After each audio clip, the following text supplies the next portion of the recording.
మనసు పెట్టి ఆలోచించడానికి మనం ప్రయత్నించేది. దేవుడు నీకు ఇచ్చిన పని నువ్వు చేయించున్నావా అంటే దేవుడు మనకు ఏమైనా పని ఇచ్చాడా అనే ఆలోచననే కలిగించి ఆ పనిని గుర్తు చేసే మూల విషయమే ఈ పాఠంలో దాగినటువంటి విషయం. గత వారంలో మనం చాలా విషయాలు మనం ఆలోచించాం. దేవుడు తన స్వరూపం ముందు మనిషిని సృష్టించడానికి ముందు ఏం చేశాడన్నామంటే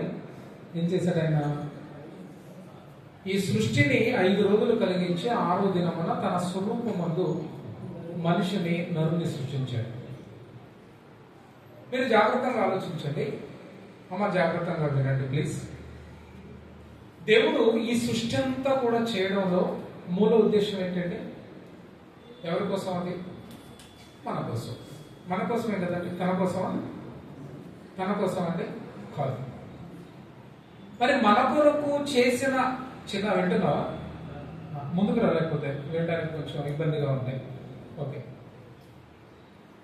అన్న విషయం స్పష్టంగా మనకు తెలుసు.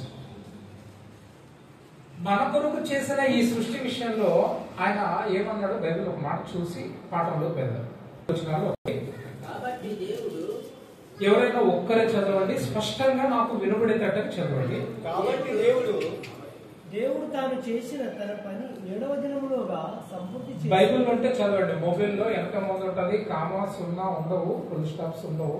దేవుడు తాను చేసిన పని జాగ్రత్తగా మీరు ఆలోచించండి. దేవుడు తాను చేసిన పని 7వ దినములోగా సంపూర్తి చేసి 7వ దినములోగా సంపూర్తిగా చేసేసి తాను చేసిన తన పని ఎంతటిని. ఒక మాట ఇక్కడ మనకు స్పష్టంగా మీరు ఆలోచించండి. బైబిల్ ఉంటే అండర్లైన్ చేసుకోండి.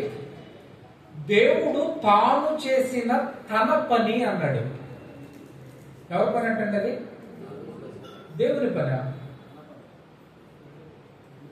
దేవుడు తాను చేసిన తన పని అన్నాడు. తన పని ముగించాడు అని మనం క్రింద వాక్యంలో వెళ్ళినప్పుడు నాకు అర్థం అవుతుంది. ఇప్పుడు ఈ సృష్టి చేయడం అంతా కూడా దేవుని పని అంట. దేవుని పని అంటే మనకు కనబడుతుంది. అది తన పనిగా అంటున్నాడు ఆయన. మీరు జాగ్రత్తగా ఆలోచించండి. ఈ సృష్టి అంతా చేసింది దేవుడు తన పనిగా అనుకుని తన కొరకు చేసుకున్నాడా, మన కొరకు చేశాడా? ఎవరి కొరకు అండి? మన కొరక, తన కొరక? లేదండి, తన కొరకై ఉండాలి కదా, మన కొరకే కదా. ఇక్కడ దేవుడు మనసు ఏంటో మనకు అర్థం కావాలి. చూడండి, జాగ్రత్తగా మీరు ఆలోచించండి. సృష్టిని మనకు చేసిన ఈ పనిని ఎవరి పనిగా భావిస్తున్నాడు ఆయన? మన కొరకు చేసింది తన పనిగా భావిస్తాడు ఏంటండి? తన కొరకు భావించడం ఏంటి అంటే ఇది మన కొరకు అయినా కూడా దేవుడు తాను ఏమనుకుంటున్నాడో తెలుసా? ఇది మీ కొరకైనా ఈ పని ఎవరు తెలుసా? ఇది నా పని అన్నాడు. మన కొరకు మన పనిని మన కోసము తన పనిగా దేవుడు చేశాడు. దేవుడు చేయడంలో ఆయన ఏమనుకున్నాడు తెలుసా అండి? ఇది మీ కొరకు అని, మీ పని అని అనలేదండి. ఇది మీ కొరకైనా చేయడానికి అది నా పని అన్నాడు. దేవుడి మనసు ఏంటో మనకు అర్థం కావాలి. మనుషుల కొరకు చేసిన దానిని దేవుడు తన పనిగా భావించుకుంటున్నప్పుడు ఈరోజు మనిషి దేవుని పనిని తన పని అనుకుంటున్నాడండి. అనుకుంటున్నాడా? లోపల ఒక సామెత ఉందండి. మనిషి దేవుని పని తన పని అనుకుంటున్నాడా లేదా అంటానికి లోకంలో పుట్టుకొచ్చిన ఒక సామెత మీకు గుర్తు చేస్తాను. దీన్ని బట్టి మీకు నాకు చెప్పండి. లోపల ఒక సామెత ఉంది. ఏమనుంది? లోకల్లో అంటారు చాలా మంది, మానవ సేవే ఉందా సామెత? ఇది దాని భావం ఏంటి? మానవ సేవే మాధవ సేవ. మాధవ అంటే దేవుడు, అర్థమవుతుంది కదండి. మనిషికి సేవ చేస్తే, మనిషికి మనం సేవ చేస్తే అది దేవుడికి చేసినట్టు అన్నాడు. బైబిల్ ఎక్కడైనా ఉందండి అలా? జాగ్రత్తగా మీరు ఆలోచించండి. దేవుని సేవే మానవ సేవ అని మనిషి భావించాలి. కానీ మనిషి ఏమనుకుంటున్నాడు తెలుసండి? మానవ సేవ మాధవ సేవ కాదండి, దేవుని సేవ మాధవ సేవ. ఎలా చెప్తాను నేను మీకు? ఎలా మీకు చెప్తాను.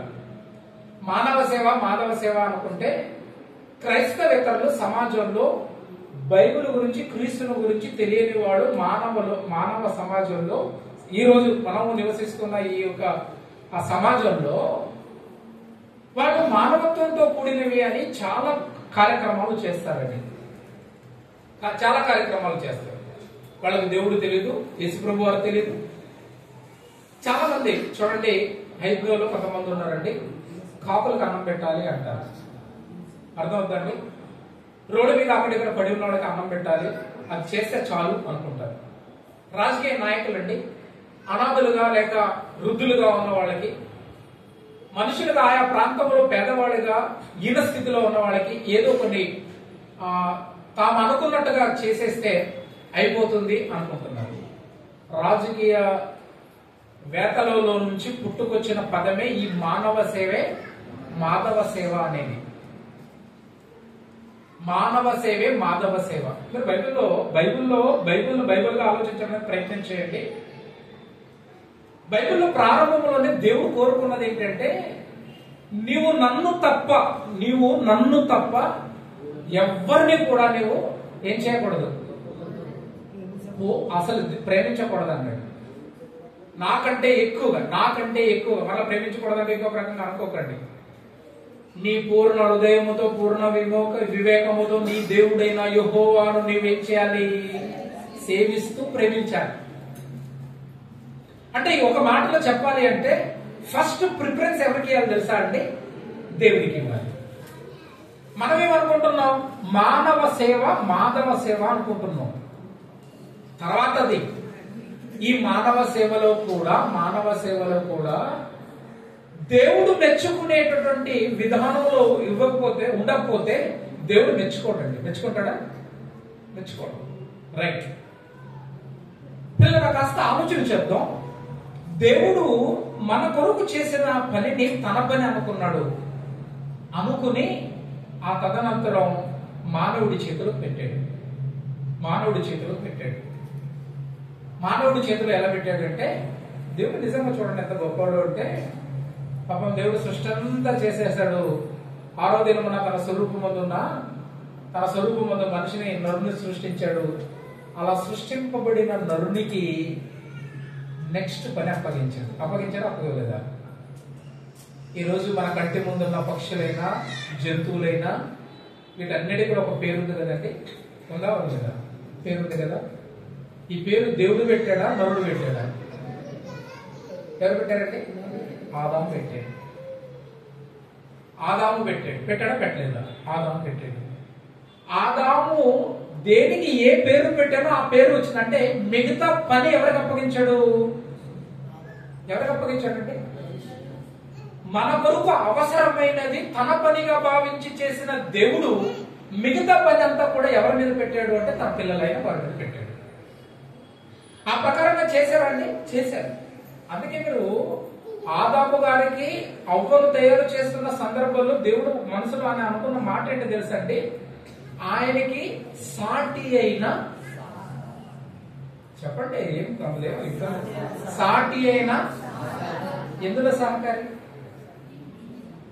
ఎందులో సహకారి దేవుడు ఏదో పని అప్పగించాడో ఆ పనికి సహకారిగా ఉండటానికి అవ్వను కూడా చేశాడు. దేవుడు అవ్వను కూడా చేశాడు. అందుకే మనం గత వారంలో చదువుకున్నాం కదండి, ప్రసంగి గ్రంథం 9వ అధ్యాయంలో, ప్రసంగి గ్రంథం 9వ అధ్యాయం 10వ వచనంలో మనం ఒక మాట చదువుకున్నాం. ఏమైనా చదువుకున్నాం? చదువుతారా మరొకసారి?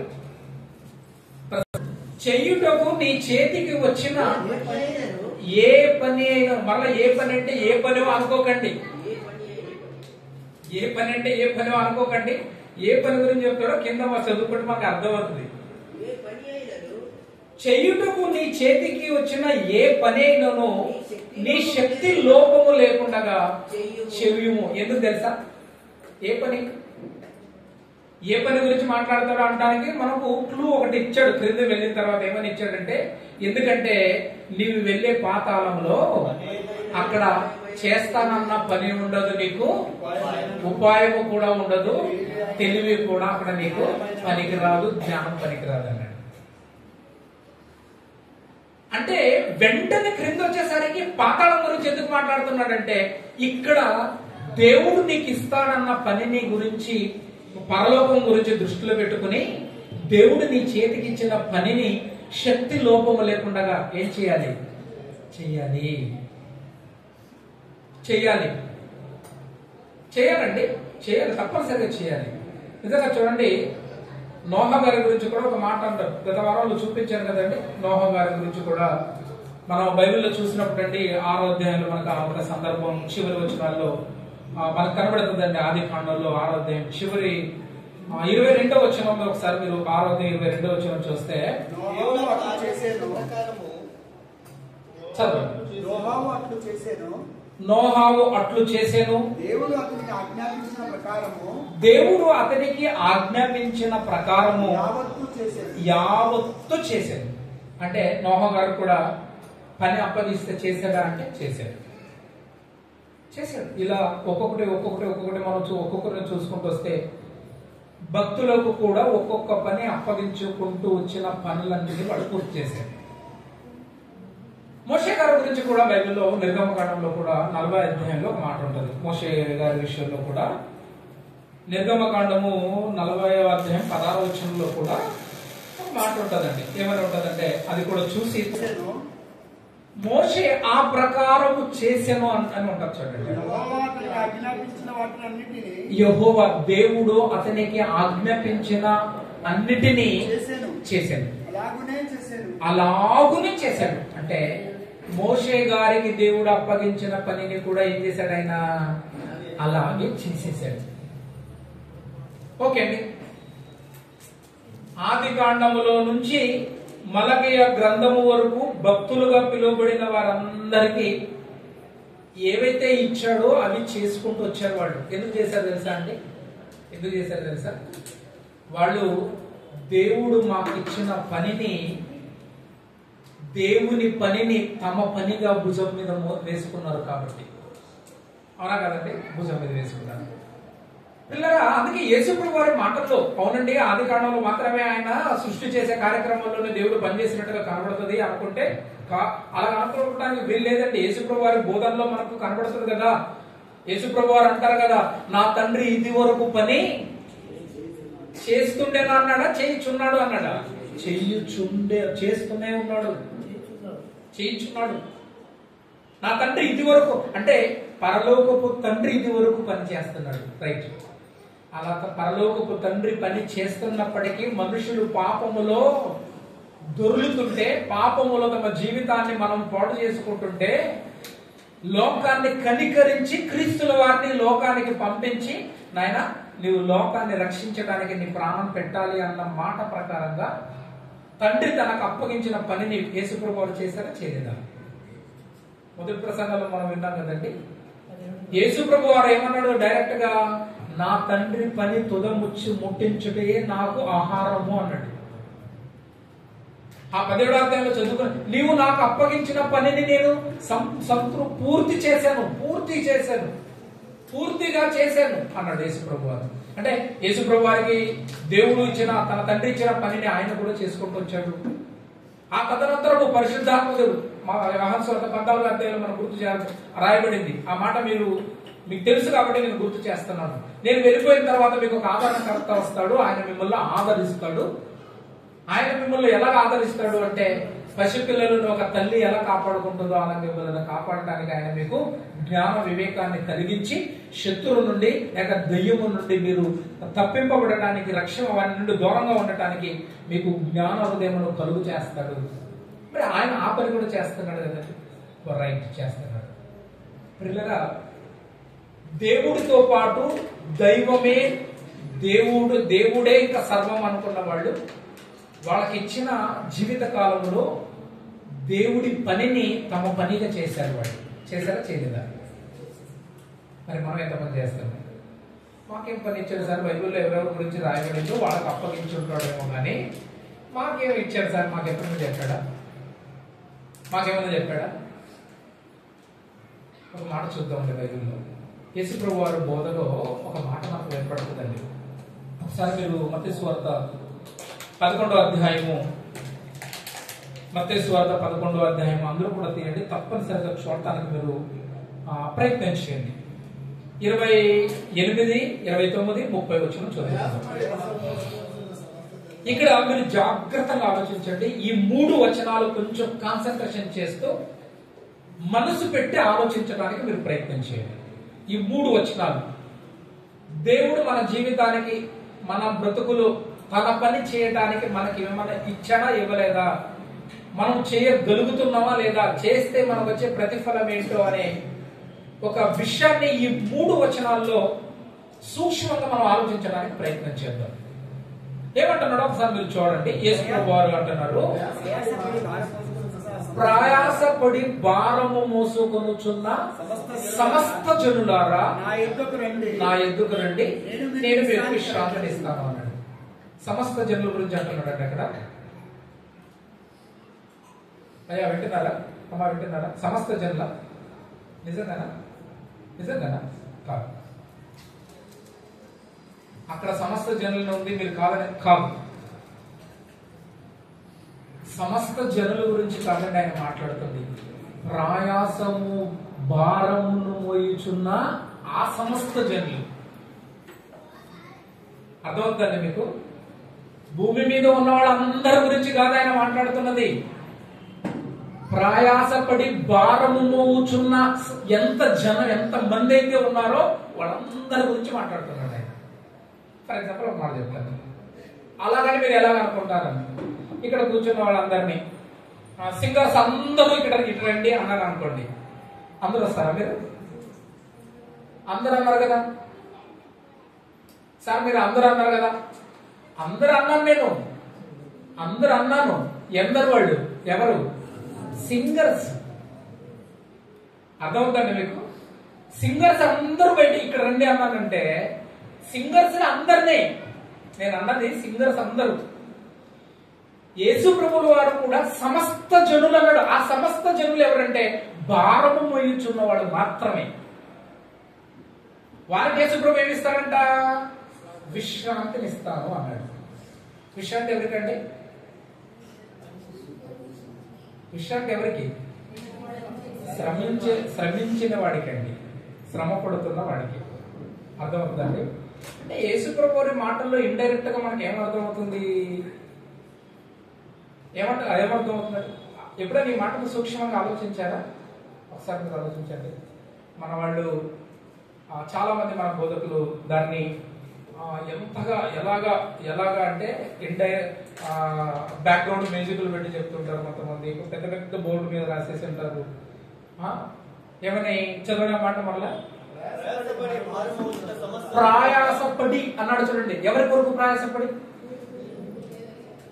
ప్రభు కొరకు ప్రయాసపడి భారము, ప్రభు విషయములో భారము మోసుకొనుచున్న సమస్త జనులు ఎంతమంది అయితే ఉన్నారో వాళ్ళకి ఏం చేస్తాను అంటున్నాడంటే నేను విశ్రాంతిని ఇస్తాను అన్నాడు. మనకి ఇక్కడ స్పష్టంగా అర్థమవుతుందండి. ఎవరి ప్రయాసపడు, ఎవరి కొరకు ప్రయాసపడేవారు?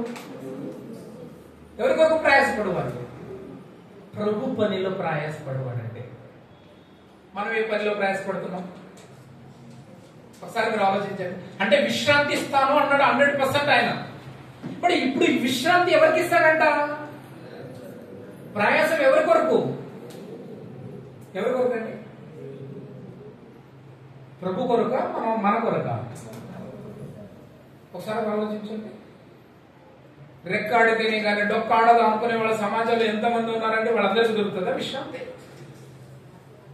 ప్రభు పనిని దృష్టిలో పెట్టుకుని ఎవరి కొరకు ప్రయాసపడిన వారు? క్రింద ఒక మాట అంటాడు చూడండి. ఇప్పుడు మీరు జాగ్రత్తగా ఆలోచించండి. క్రింద చూడండి. పైన అలా చెప్పేసి క్రింద వచ్చేసరికి తన గురించి ఇండివిజువల్ గా వ్యక్తిగతంగా పరిచయం చేసుకుంటున్నాడు. యేసుప్రభు వారు నేను ఎలాంటి వాడు చెప్తాను మీకు అంటున్నాడు. ప్రయాసపడి భారము మోసుకొనుచున్న వారికి నేను విశ్రాంతిని ఇస్తానని చెప్పిన యేసుప్రభు వారు అలా చెప్తూ వెంటనే క్రింద వచ్చేసరికి నేను నా స్వభావం ఎలాంటిది తెలుసా, నేను ఎలాంటి వాడిని తెలుసా చెప్తున్నాడండి తన గురించి. నేను ఎలాంటి వాడిని అంటే నేను సాత్వికుడును, దీనమనసుగా. అంటే తన క్యారెక్టర్ ఏంటో చెప్తున్నాడండి. తాను ఎలాంటి వారో చెప్తున్నాడు యేసుప్రభు. ఎందుకు చెప్తున్నాడు తెలుసా అండి? చదువుకునే పిల్లలు ఉన్నారు కదా ఇక్కడ, ఇక్కడ చదువుకునే చాలా మంది పిల్లలు ఉన్నారు. ఒకసారి మీరు చూడండి, మనకి మార్చి ఏప్రిల్లో ఎగ్జామ్స్ అయిపోతాయి కదా. మే నుండి జూన్ వరకు ఆల్మోస్ట్ ఏప్రిల్లోనే 10th క్లాస్ వాళ్ళ పిల్లలకి, ప్రైమరీ పిల్లలకి అందరికీ కూడా సెలవులు ఉంటాయి, స్టార్ట్ అయిపోతాయి ప్రైమరీ. ఏప్రిల్ మే ఈ 2 నెలలు కూడా ఈ మనకు సమ్మర్ హాలిడేస్ ఇచ్చేస్తారు. మనకి స్కూల్ ఎప్పుడు స్టార్ట్ అవుతుంది? జూలైలో స్టార్ట్ అవుతుంది, జూన్లో స్టార్ట్ అయిపోతుంది. జూన్లో కొంతమంది పిల్లలు మనం స్టార్టింగ్ డేనే ఒక వారంలో వెళ్తున్నాం అనుకోండి, కొన్నిసార్లు ఏం జరుగుతుంది తెలుసా అంటే, స్కూల్లో ఆ జూన్ నెలలో ఆ క్లాస్ కి కొత్త టీచర్స్ వచ్చింటారు తెలుసు కదండి. కొత్త టీచర్స్ చెప్తున్నాను, తెలియకపోయి ఉండొచ్చు. ఇక్కడ ఉన్నారు పిల్లలు, అడగండి. కొత్త టీచర్స్ వస్తారు. అదే ముఖ్యంగా అండి, పిల్లలకి చాలా హార్డ్ గా అనిపించేది ఏం తెలుసు అండి? సబ్జెక్ట్ మ్యాథ్స్ అండి. మ్యాథ్స్, సైన్స్ ఈ 2. సోషల్ ఈ నార్మల్ గా లాంగ్వేజెస్ గా ఇవన్నీ ఉన్నాయనుకోండి, అంత టఫ్ గా అనిపించదండి. ఎక్కువ టఫ్ గా మనకి మ్యాథ్స్, సైన్స్ ఉంటుంది. Maths, science teachers first day క్లాస్కి వచ్చినప్పుడు అండి కూర్చోబెట్టిన తర్వాత అందరూ స్టూడెంట్ ఉంటారు. స్టూడెంట్ వచ్చిన తర్వాత టీచర్స్ రాగానే గుడ్ మార్నింగ్ సార్ అంటారు. అందరూ అనగానే గుడ్ మార్నింగ్ అంటారు, కూర్చుంటారు. అప్పుడు అందరిని చూసి కొంచెం స్మైల్ ఇస్తారు. అన్నా కదండి, ఏమంటాడు? అందరూ బాగున్నారా అంటాడు. బాగున్నారా అని ఏం చేస్తారు తెలిసింది, ఆయన పరిచయం చేసుకుంటాడు. ఏమని? నా పేరు అబ్రామ్, నేను కొత్తగా వచ్చిన మీ మ్యాథ్స్ టీచర్ని, సైన్స్ టీచర్ని అంటాడు. అప్పుడు పిల్లలు కొంచెం పర్వాలేదులే అని ఇది చేసుకుంటారు. అప్పుడు తర్వాత అంటాడు, ఏమంటాడంటే, నేను చాలా ఫ్రెండ్లీగా ఉంటాను, నేను చెప్పే పాఠాలు మీకు ఏమీ అర్థం కాకపోయినా నాకు మీరు ఫ్రీగా అడగండి, నాతో ఫ్రీగా ఉండండి అనే చెప్తాడు. అలాగే చెప్తాడు కదండి, అలాగే చెప్తాడు. క్లాసులోకి రాగానే ఏమనుకున్నారు, నేను రావణ స్వర్ లాంటివన్నీ, నాలాంటి నన్ను చూసి మీరు అందరూ ఉచ్చోసుకుని కూర్చోవాలి అంటాడా? అంటే సాత్వికంతో చెప్తాడు. అలా చెప్పిన తర్వాత మాట అంటాడండి, నేనేం చెప్పినా కూడా మీకు డౌట్ ఉంటే అడగండి, నేను చాలా స్పష్టంగా సబ్జెక్ట్ మీకు చెప్తాను, చెప్పడం నా పని, అర్థం కాకపోతే అడగడం మీ పని. ఈ 2 చేసిన తర్వాత మీకు ఇస్తాను నేను హోంవర్క్ లేక టెస్టులు. అవి స్పష్టంగా చేయకపోతే ఏం చేస్తాడు? నేను ఎంత మంచోడో ఆ తర్వాత నేను ఎంత చెడ్డోడో మీకు తెలుస్తుంది అంటాడు. అర్థమవుతుందండి? అర్థమవుతుందా? స్టార్టింగ్ లోనేమే నవ్వించే బాగుంటది కానీ పిల్లలు అనుకుంటారు, చివరికి డోస్ ఇచ్చినప్పుడు ఏమనిపిస్తుందండి, పిల్లలకి కాస్త భయం స్టార్ట్ అవుతుంది. అయ్యో మా మ్యాథ్స్ టీచర్ చాలా, అందుకే మీరు చూడండి చాలా మంది పిల్లలు మ్యాథ్స్ లో, సైన్స్ లో ఫెయిల్ అయిపోతారు, బుర్రకెక్కదు, టీచర్స్ చాలా దెబ్బలు తింటుంటారు. కాస్త మీరు ఈ మాట కొంచెం స్టడీ లాంగ్వేజ్ లో, స్టడీ టైప్ లో మీరు ఆలోచన చేయండి. మీరు యేసుప్రభు వారు పైన 28వ వచనంలో చెప్పిన మాట ఏంటి, క్రింద వచ్చిన తర్వాత తనను పరిచయం చేయడం ఏంటి, తర్వాత 30వ వచనంలో ఏం చెప్తున్నాడు చూద్దాం. ఆయన అంటాడు, నేను సాత్వికుడు, నేను నా మనసు చాలా దీనత్వం కలిగింది. అక్కడ మీరు ఆలోచించండి, నేను చాలా సాత్వికుడును, దీన మనసు గలవాన్ని గనుక మీ మీద నా బాధ్యత మోపుతున్నాను అనే పదం చెప్తున్నాడు చూడండి. అక్కడ ఆయన నా కాడి మోపుచున్నాను, నా కాడి మీరు మోసుకోండి. నేర్చుకోమంటున్నాడండి యేసుప్రభు వారు.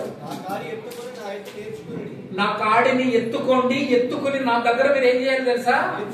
నేర్చుకోండి. ఏం నేర్చుకోవాలి? అక్కడ మీరు జాగ్రత్తగా ఆలోచన, నేర్చుకోండి. ఏం నేర్చుకోవాలి? తండ్రి మనకు అప్పగించిన పని ఎలాంటి స్వభావముతో చెయ్యాలో, ఎలా మొయ్యాలో అది నన్ను చూసి నేర్చుకోండి అన్నాడు. అర్థమవుతుందండి? నా తండ్రి నాకు పని అప్పగించితే, నాకు నా తండ్రి పని అప్పగించితే నేను ఎలా చేశాను తెలుసా? సాత్వికుడుగా చేశాను. దీనుడైపోయి చేశాను నేను. నా కాడి మీ మీద పెడుతున్నాను, మీరు నేర్చుకోండి. ఏం నేర్చుకోవాలి? నా స్వభావం ఎలా ఉంది కదా, అది నేర్చుకుంటే తండ్రి మీకు అప్పగించిన పని మీరు ఈజీగా చేసేస్తారు. తండ్రి మీకు అప్పగించిన పని మీరు ఈజీగా చేస్తారు. అప్పుడు మీ ప్రాణానికి ఏం దొరుకుతుందో తెలుసా? విశ్రాంతి దొరుకుతుంది. అర్థమవుతుందండి? అంటే పని చేయకుండా విశ్రాంతి దొరకదు. పని చేయడానికి నేర్చుకోవాల్సింది ఏంటి తెలుసా అండి? స్వభావం చక్కగా ఉండాలి, చక్కగా ఉండాలి. నిజంగాండి, యేసుప్రభు వారు తండ్రి పని చేస్తున్న సందర్భాల్లో ఆటంకాలు, ఇరుకులు, ఇబ్బందులు ఎన్ని వచ్చినా కూడా ముఖం మీద ఉమ్మి వేసినా ఏం చేసుకున్నాడు మహానుభావుడు? తుడుచుకుంటే పరలోకం ముందున్న తన తండ్రిని చూసి, ఆయనకి చూస్తూ ప్రార్థించిన మాట ఏంటో తెలుసా అండి? పిడుగుత్తులు గుద్దుతున్నా, హింసిస్తున్నా, శిక్షిస్తున్నా సమాజాన్ని చూసేమన్నాడు తెలుసా? తండ్రి, వీళ్ళేం చేయించున్నారు, వీళ్ళకి తెలియదు కనుక వీరిని క్షమించు అన్నాడు. అంటే పాపులను రక్షించటానికి ప్రయాసపడే, భారము మోసే, కాడిని మోసే వారిలో ఉండవలసిన స్వభావం ఎలాంటిది తెలుసా అండి? నేర్చుకోమంటున్నాడు ఆయన, నేర్చుకో అంటున్నాడు. ఏంటి తెలుసా? దీనత్వం కలిగి సాత్వికమైన స్వభావం. అందుకే మత్తయి సువార్తలో ఆయన సువార్త ఆయన ప్రారంభించడం, ఆయన ప్రారంభంలోనే ప్రకటించడం మొదలుపెట్టిన తర్వాత ఆ కొండ మీద ప్రసంగంలో అదే అంటాడు కదండి. కొండ మీద ప్రసంగంలో అదే అంటాడు కదా. ఏమంటాడు? ఏమంటాడు చూడండి, 2వ అధ్యాయం 3వ అధ్యాయం అనుకో, 3వ వచనం, 5వ అధ్యాయం 3వ వచనము, తర్వాత 5వ వచనంలో 2 మాటలు అంటాడు అక్కడ. సాత్వికులు ధనులు, వారు భూలోకమని స్వతంత్రించుకుంటారు. అలాగే కదా, 2 విషయాలు గుర్తు చేస్తాడు. దీనత్వం గురించి, సాత్వికత్వం గురించి 2 విషయాలు గుర్తు చేస్తాడు. ప్రభునందు ప్రియమైన దేవుని వల్ల ఇక్కడ మీరు జాగ్రత్తగా ఆలోచించండి. Right, okay. ఇప్పుడు మళ్ళా 29వ వచనం నుంచి మత్తయి సువార్త చూద్దామండి. 29వ వచనం నుంచి, నేను సాత్వికుడును దీన మనసు గలవాడను గనుక మీ మీద నా కాడి ఎత్తుకొని నా యొద్ద నేర్చుకోండి. తర్వాత క్రింద ఏమంటాడు? అప్పుడు మీ ప్రాణములకు విశ్రాంతి దొరుకును. ఎలాగనగా నా కాడి సులువుగాను నా భారము తేలికగా ఉంటది, మీరేం కంగారు పడకండి అన్నాడు. కాడి క్రైస్తవుల మీద ఎవరు మోపుతున్నారంట? క్రీస్తు. కాడి అంటే ఏం తెలుసా అండి? కాడి అంటే తెలుసా? ఎంతమంది ఎద్దుల బండి చూశారు కదండి? ఎద్దుల బండి చూశారు కదా. ఈ ఎద్దులు బండిని లాక్కుంటూ వెళ్తుంటాయి కదా. ఎలా లాక్కుంటూ వెళ్తాయి? వాటి భుజము మీద, మెడ మీద ఏం మోపబడి ఉంటుంది తెలుసా అండి? కాడి మురాను మోపబడి ఉంటుంది. ఒక రైతు ఆయన పొలమును దున్నాలన్నా, నాగలి నేలలో వేయాలన్నా ముందు ఎద్దుకు ఏం చేయాలి తెలుసా అండి? ఎద్దుకేం చేయాలి? ఆయన ఎద్దు యొక్క భుజము మీద లేక దాని మెడ మీద ఏం పెట్టాలి? కాడి మోపాలి. కాడి మోపాలి. కాడంటేనే బరువుతో, బాధ్యతతో కూడుకున్నది. అర్థమవుతుందండి? కాడంటేనే బరువుతో, బాధ్యతతో కూడుకున్నది. బరువుతో బాధ్యత. అందుకే చూడండి, యెషయా గ్రంథంలో అంటాడు కదా, ఎద్దు తన కామాందు ఎరుగుదును అన్నాడు. ఎందుకు అన్నాడంటే యజమానుడు ఆ ఎద్దుకి ఇచ్చే బాధ్యతను అది పూర్తిగా చేస్తుంది, ఎరుగుతుంది, అది తెలుస్తుంది. మా ఇంట్లో 2 ఎద్దులు ఉండేవి. కరుణ, అర్జున్ అని 2 ఎద్దులు ఉండేవి. మా ఇంట్లో చాలా ఎద్దులు ఉండేవి, 4 జతలు ఉండేవి. కరుణ, అర్జున్ అని 2 ఎద్దులు ఉండేవి. వాటికి మా నాన్న పేరు పెట్టారు, కరుణ, అర్జున్ అని. ఆ ఎద్దులు చాలా చురుకుగా ఉండేవండి, చాలా చురుకుగా ఉండేవి. ఎద్దుల్లో 3 రకాలుగా ఉంటాయి తెలుసా అండి? ఎద్దుల్లో 3 రకాలుగా ఉంటాయి. ఎలా ఉంటాయి? వ్యవసాయం చేస్తే ఎద్దులు కడితే మీకు బాగా అర్థమయ్యేది. ఎద్దుల్లో 3 రకాలుగా ఉంటాయి. కొన్ని ప్రారంభంలో చురుకుగా ఉండే, కొన్ని ఉంటాయి సాత్వికంతో అందరితో సరి చేసుకుని వెళ్ళేవి, కొన్ని ఉంటాయి. ఇంకొన్ని ఎలా ఉంటాయి తెలుసా అండి? తల తిరిగినే ఉంటాయి. అర్థమవుతుందండి? వాటిని వాటిని దున్నాలంటే వాడే దున్నాలి. అందరూ వాటిని పట్టుకుని వ్యవసాయం చేయలేరు, వాటితో దున్నలేరండి, వాటి భుజం మీద మోపలేరు కాడి. ఎందుకు తెలుసా అండి? అవి చాలా అంటే చాలా తెలివితేటగా ఉంటాయండి. పొడిచే ఎద్దులు కూడా ఉంటాయి తెలుసా అండి? పొడిచే ఎద్దులు ఎవడో దగ్గరికి పోతారా? అందుకంటే ఈ పొడిచే ఎద్దుల్లో కూడా స్వాధీనంలో ఉంచుకోవడానికి ముక్కుకి ఏం చేస్తారు? ముక్కు తాడేస్తారు. స్త్రీలు పెట్టుకునే ముక్కు రాయలాంటిది కాదు అది. ముక్కు తాడంటే ఎలా ఉంటుందో తెలుసా అండి? అది పోతుంటే దాన్ని అదుపులో ఉంచడానికి ఆ ముక్కు తాడుతో ఏం చేస్తారు తెలుసా? దాన్ని ఒక మాటలో చెప్పాలంటే దాన్ని కొవ్వును అనుదొక్కుతుంటారు కంట్రోల్లో ఉంచుకోవడానికి ముక్కు తాడేస్తారు. అలా పట్టుకొని లాగుతున్నప్పుడు లోపల నొప్పేస్తుంటారు కదండి. ఈ 3 రకాలుగా ఉంటారు. ఈ 3 రకాల్లో ఎక్కువగా ఒక రైతు లేక ఒక వ్యవసాయకుడు, ఒక యజమాని ఎలాంటి ఎద్దులు కోరుకుంటారండి? సాధువుగా, సింపుల్ గా, మాట వినే ఎద్దునే కదండి కోరుకునేది. కొన్ని ఎద్దులు మా ఇంట్లో నిజంగా ఇంకొక ఎద్దు ఉండేదండి. ఆ ఎద్దు ఎప్పుడు మాట వినేది. జరిగింది చెప్తున్నాను నేను. ఎప్పుడు మాట వినేది కాదు, కొంచెం పొడిచేది.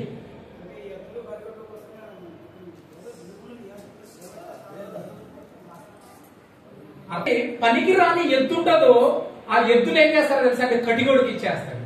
సాధు లాంటి ఎద్దునే వాడతారు. దేవుడు కూడా అండి, యేసుప్రభు వారు ఏమంటున్నారంటే కాడి అంటున్నాడు. కాడే అర్థం కావాలంటే ఎద్దు గురించి చెప్పాలి. ఆంధ్రయ అర్థమవుతుందా నీకు? బైబిల్లో ఉంది, నేను చెప్పే మాట కాదు అది. అదే చెప్తున్నాను, మరి నేను అది విడిచిపెట్టి చెప్పట్లేదు. అర్థమవుతుందా? కాడి దేని మీద మోపుతారంటే ఎద్దు మీదే, గాడిద మీద కాదు, ఎద్దు మీదే. అందుకే ఎద్దు గురించి చెప్తున్నాను నేను.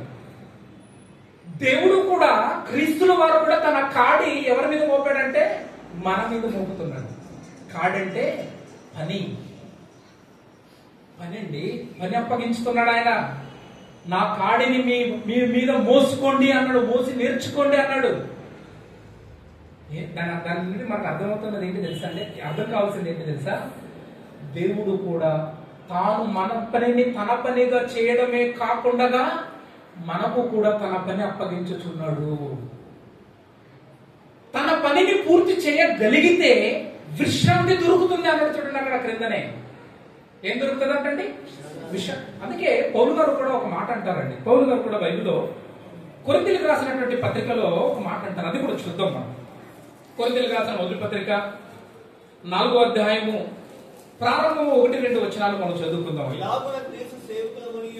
జాగ్రత్తగా మీరు చూడండి. ఇలాగున మనము క్రీస్తు సేవకులమనియు దేవుని మర్మము విషయములో గృహ నిర్వాహకులమనియు ప్రతి మనుషుడు మమ్ములను భావించాలి, మా గురించి తెలుసుకోండి అని చెప్పాడు. గృహ నిర్వాహకులు, మర్మము విషయంలో మేము గృహ నిర్వాహకులు అని చెప్తూ క్రింద 2వ వచనానికి వచ్చేసరికి ఇంకొక మాట అంటున్నాడు. మరియు మరియు మరియు మరియు అని చెప్తూ క్రింద ఏమంటాడు తెలుసా అండి? మరియు గృహ నిర్వాహకులలో ప్రతివాడు అంటే మీరందరూ మన గురించి, సంఘంలో ఉన్న వారి గురించి చెప్తున్నాడు. గృహ నిర్వాహకులలో ప్రతివాడు నమ్మకమైన వాడిగా ఉండుట మరి చాలా అవశ్యం అన్నాడు. ఏ పనిలో అంటే? గృహ నిర్వాహక పనిలో. ఏ గృహ నిర్వాహక పనిలో? చాలా మంది ముంబైలో ఇంట్లో పని చేస్తారండి. చేస్తారా? చేయాలి. అది కూడా పనేనండి. ఇంట్లో పని అంటే ఇంటి పని అంటారు కదా, అది కూడా పనే. వంట వండడము ఇంట్లో పనే. ఇప్పుడు మీరు జాగ్రత్తగా ఆలోచించండి. ఇక్కడ 2 విషయాలు మనం 2 విషయాలు గుర్తు చేయాలి. ఏది? గృహ నిర్వాహక పనిలో అన్నాడు. ఏ గృహం అది? దేవుని గృహం. దేవుని గృహం. దేహమే దేవుని యొక్క ఆలయం అయితే సంఘము కూడా ఆయన ఇల్లు. ఈ 2 విషయాలు దృష్టిలో పెట్టుకోండి. మొదటిది, అందుకే మోషే గారి గురించి మాట్లాడతారు కదండి. మోషే దేవుని ఇల్లంతటిలో అంటే దేవుని యొక్క గృహం మీద మోషే గారు ఎలా ఉన్నారు? నమ్మకమైన వాడిగా ఈ శరీరముతో, ఈ దేహముతో ఏం చేశాడు తెలుసా? ఏం చేశాడు? దేవుడు తనకు అప్పగించిన పనిని తాను చేశాడు. బ్రహ్మపత్రికలో 12వ అధ్యాయంలో ఉంటారు కదా, సజీవమైన యాగముగా మీ దేహములను దేవునికి సమర్పించుకోండి. అంటే ఈ దేహముతో దేవుని పనిని చేయండి అన్నాడు. ఎంతమంది చేయగలుగుతుంది? ఎంతమంది యేసుక్రీస్తు వారు మన భుజము మీద, మన మెడ మీద తన కాడిని మోపాడు. మన కాడిని మోపాడు. ఆ కాడిని మోసుకుని మనం ప్రభు పని కొరకు మనము ముందడుగు వేయాలనేవాడు ఎంతమంది ఉన్నాం? ఎంతమంది ఉన్నాం? మనం దేన్ని మోసుకుంటాం తెలుసా అండి?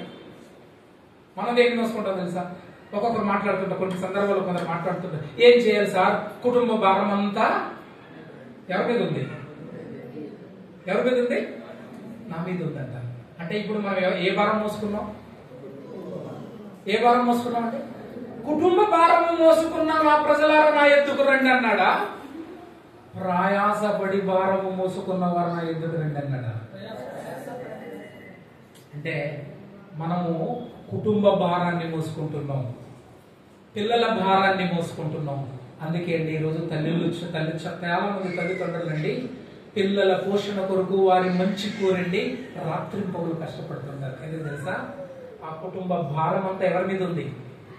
పిల్లల కుటుంబంలో ఉన్న పిల్లల గురించే బాధ్యత అనుకునే ఆ భారం అంతా మన మెడ మీద మోసుకుంటే మరి ప్రభు పని భారం ఎవరు మోసుకోవాలి? ఎవరు మోసుకోవాలండి? ఎవరు మోసుకోవాలి? ఎవరు చెయ్యాలి ప్రభు? ఇంతకీ దేవుడు నాకు పని అప్పగించాడన్న సంగతి ఎప్పుడైనా మనం ఆలోచించామా? దేవుడు మనకు పిల్లలనిచ్చి మన పోషణ మనలను కాపాడుతూ మనల్ని సంరక్షిస్తూ ముందుకు నడిపిస్తున్న దేవుడి పనిలో దేవుడు మనకు పని అప్పగించాడన్న విషయం కూడా మర్చిపోయామే.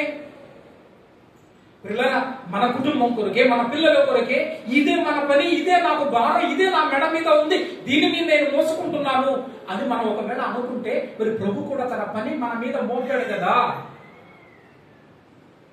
అపోస్తలులకు మోపలేదండి? అపోస్తలులకు ఈ ఒక కాడిని అపోస్తలులకు మోపలేదా? పెట్టలేదా వాళ్ళ మీద? వాళ్ళు ఆ కాడిని మోస్తూ ప్రాణాన్ని ఇవ్వడానికి కూడా సిద్ధపడ్డారండి. ఎందుకంటే స్టెఫెన్ గారి గురించి ఆలోచిస్తుంటే అక్షరం అనిపిస్తుందా అండి? స్టెఫెన్ గారి గురించి ఆలోచిస్తుంటే అక్షరం అనిపిస్తుందా? అక్షరం అనిపిస్తుందండి. సువార్త ప్రకటిస్తున్న సందర్భంలో యేసే లోక రక్షకుడు, ఆయన లేకపోతే రక్షణ లేదు అన్న మాటలు ప్రజలలో నిలబడి చెప్పుతుంటే ప్రజలు అనేకులు ఆయన మీద పడి ఏం చేశారు తెలుసా? రాళ్ళు రువ్వి చంపేశారు, రాళ్లతో కొట్టి చంపేశారు. ఆ జనులు రాళ్లతో కొట్టుతుంటే ఏమన్నాడండి? ఏమన్నాడు? సేమ్ యేసుప్రభు వారు మాట్లాడినట్టు మాట్లాడలేదండి. నాయన వీరేం చేస్తున్నారు, వీరికి తెలియదు అంటే ఆ స్వభావం ఆయనలో వచ్చిందంటే నేను వీరిని ఎలాగైనా నేను రక్షించాలి, అది నా పని అనుకున్నాడు. కొరింథీలో ఉన్న సంఘానికి కూడా పౌలు గారి ద్వారా దేవుడు అది చెప్తున్నాడు. గృహ నిర్వాహక విషయములలో, అంటే గృహ నిర్వహణ అంటే పని, ఇంటి పని అప్పగించాడు ఆయన. నన్ను నేను కాపాడుకోవడం ఒక పని, పక్కనున్న వాడిని సువార్త ద్వారా కాపాడడము కూడా దేవుని పని కాదంటారండి? కాదంటారా?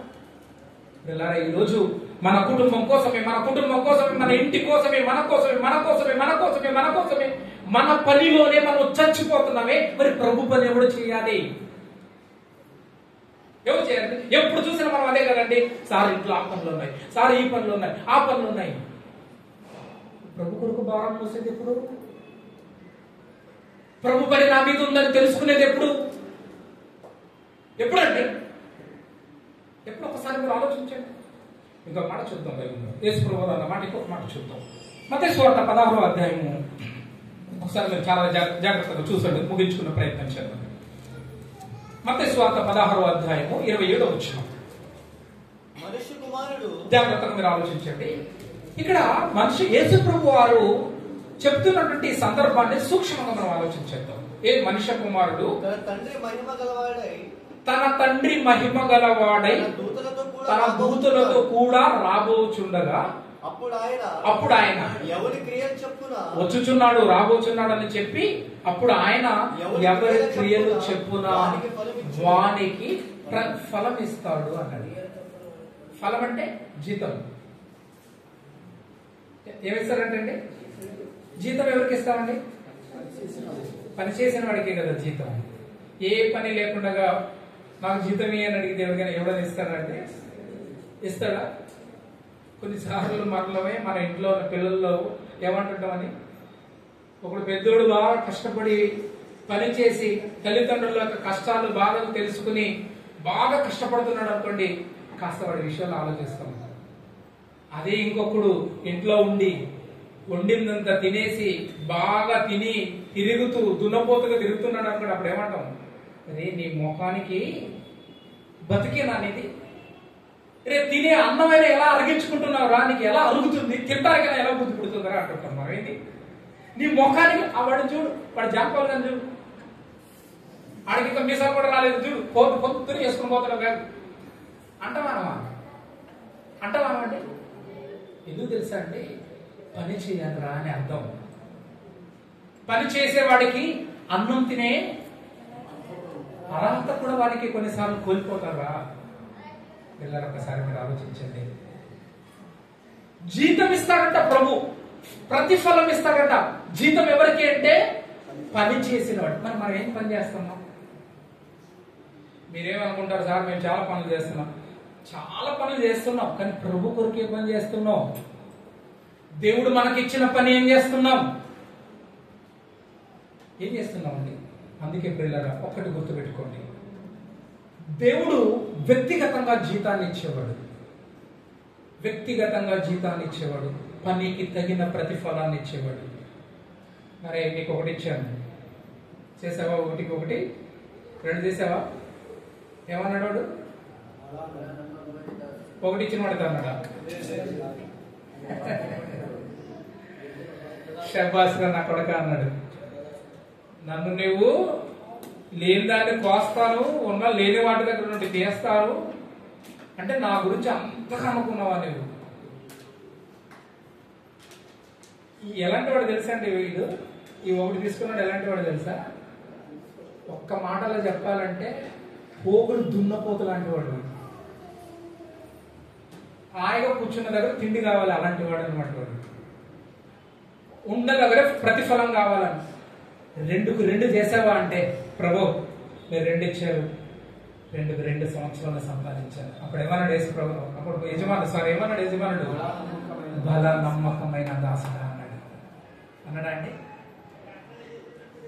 పని అప్పగించినప్పుడు చేయడాన్ని చెయ్యాలి తప్పనిసరిగా. ఎప్పుడు చేయగలం తెలుసా అండి? ఎప్పుడు చేయగలం తెలుసా? మన మనసు, మన హృదయం, మన ఆలోచన ప్రభు నాకు ఇచ్చిన బాధ్యత ఇది అని దాని మీద ఉంటే ఖచ్చితంగా చేయాలి. యేసుప్రభు వారు అంటారు, సారీ పౌలు గారు అంటారు కదండి, సువార్త ప్రకటింపబడవలసిన భారం నా మీద మోపబడి ఉన్నది. ఒకవేళ నేను ఆ సువార్తను ప్రకటింపకపోతే నేను ఎక్కడ దౌర్భాగ్యుడైపోతానేమో అన్నాడు. నాకు శ్రమ వస్తుందేమో అంటున్నాను అన్నాడు. నాకు శ్రమ ఏమో.